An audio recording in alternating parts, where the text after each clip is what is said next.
What we have here is a compound inequality, and a compound inequality is just when you have more than one inequality.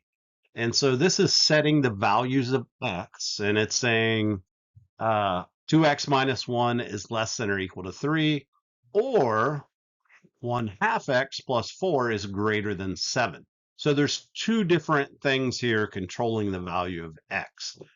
And what they're wanting us to do is to graph this. Well, in order to graph this, the first thing we want to do is solve each of these inequalities for x. Now, solving an inequality is just like solving an equation. Remember, an inequality has this symbol, an equation has an equal symbol. The only difference in solving an inequality is if the variable is being multiplied or divided by a negative number. So in this case, the x is being multiplied by a positive 2, so that's a positive number. This one, the x is being multiplied by positive 1/2. But if either of those were negative, then when we solve this, we would flip the inequality around. So if the inequality was like this, we would make it like that. So we would just flip it around, boop, boop, like that. Okay, so in this problem, we don't have to do that because the variable is being multiplied by positive numbers on both of these. Again, if it's being multiplied or divided by a negative, you have to flip the inequality. So we're just going to solve each of these inequalities. So let's start with the first one. So we have 2x minus 1 less than or equal to 3.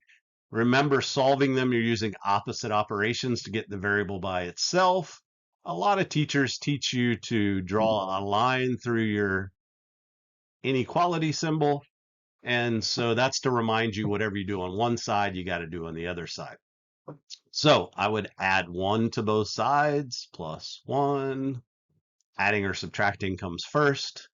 That goes away because that's 0. And so then I have 2x is less than or equal to 4.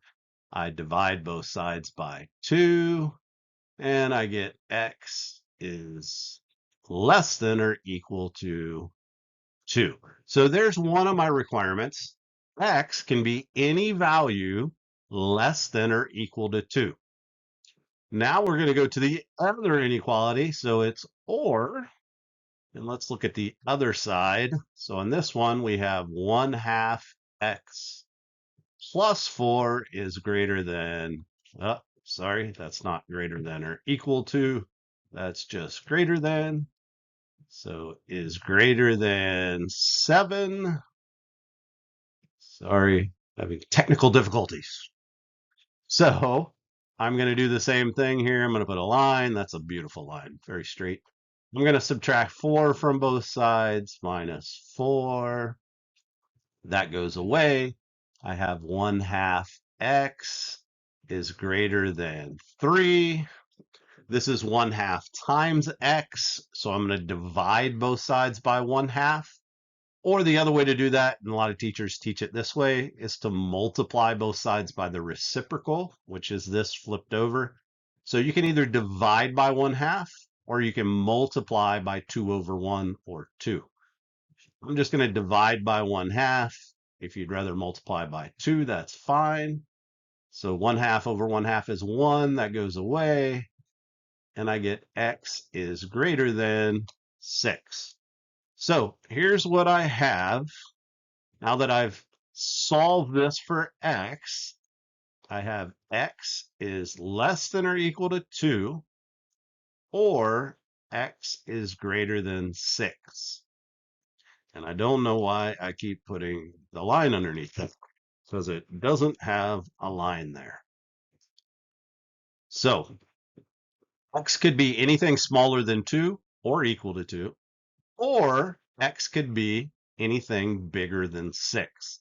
Now, a couple things to keep in mind. When you're graphing these, if it's got an or equal line underneath here, like this one does, this graphs as what we call a solid circle or a shaded in circle.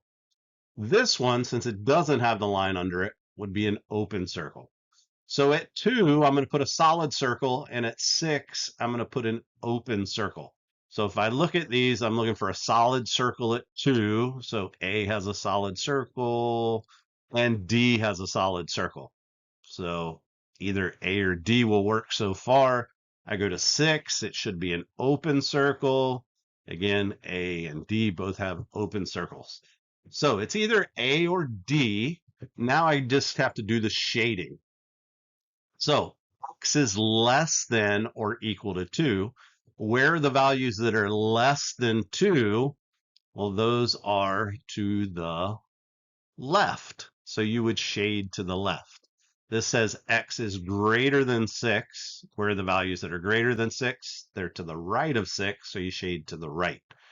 So A looks like the right answer. If you look at D, it's shaded the wrong way.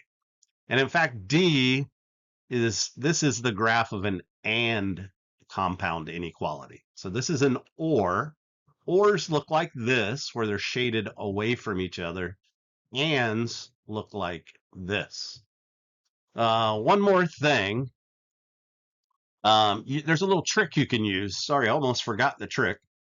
If the variable's on the left side in your inequality like this, you can think of the inequality symbol as an arrow and it points which way to shade. So this is pointing to the left, so you shade to the left. This is pointing to the right, so you shade to the right. Now, if for some reason you had an inequality, let's say we had, let's just flip this around. So we had 2 is greater than or equal to X. This is actually the same statement as this. It's just flipped around. In this case, the arrow points the wrong way. It points the opposite way. So the arrow trick only works if the X is on the left side. If the X is on the right side, then it's pointing in the opposite direction. So again, that trick, variable on the left side, arrow points to the left, shade left. Arrow points to the right, shade right. Keep up the hard work, and you will master the math.